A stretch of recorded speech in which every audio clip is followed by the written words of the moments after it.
14-year-old dog, first time dental care for the patient. Severe gum recession, but some teeth are very secure in the bone. Unlikely to have the patient back, but also unlikely to live beyond another year.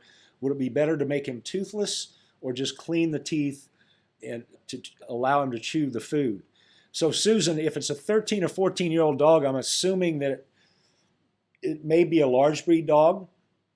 You've got gum recession, and if you don't have a lot of periodontal inflammation and your bone level doesn't drop down below the gum line, in other words, there's no pockets within the bone, it's just flat bone loss, and then the gum kind of grows in and is normal around that bone, then it would be perfectly fine to leave that, but that's usually not the case.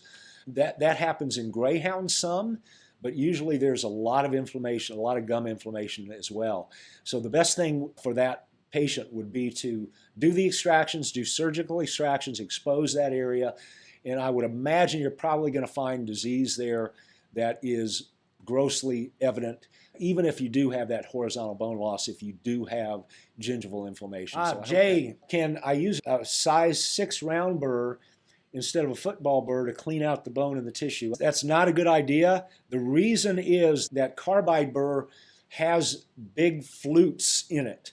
So those are deep flutes. They can grab tissue and actually pull the handpiece toward the tissue and get you where you macerate the tissue, or maybe even get into the infraorbital neurovascular bundle if you're up around that area, or some other vasculature.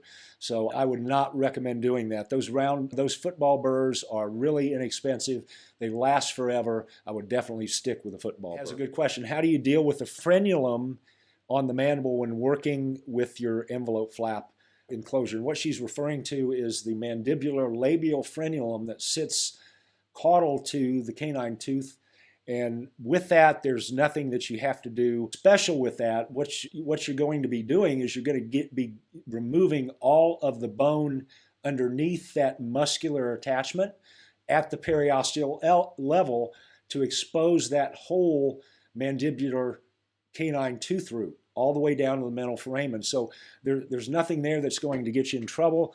Once you loosen that up, then it allows for visualization of the bone. You can remove all that bone, and then you just close normally. Sometimes you might have a little bit too much tissue there, and if you do, you just leave a little bit of tissue at that frenulum, and then you can do a little, like a vertical releasing incision would be. You can suture that right in the middle, right where that frenulum was, on down toward the base of the frenulum. Usually that doesn't happen, but if you have some extra tissue there, you can do that.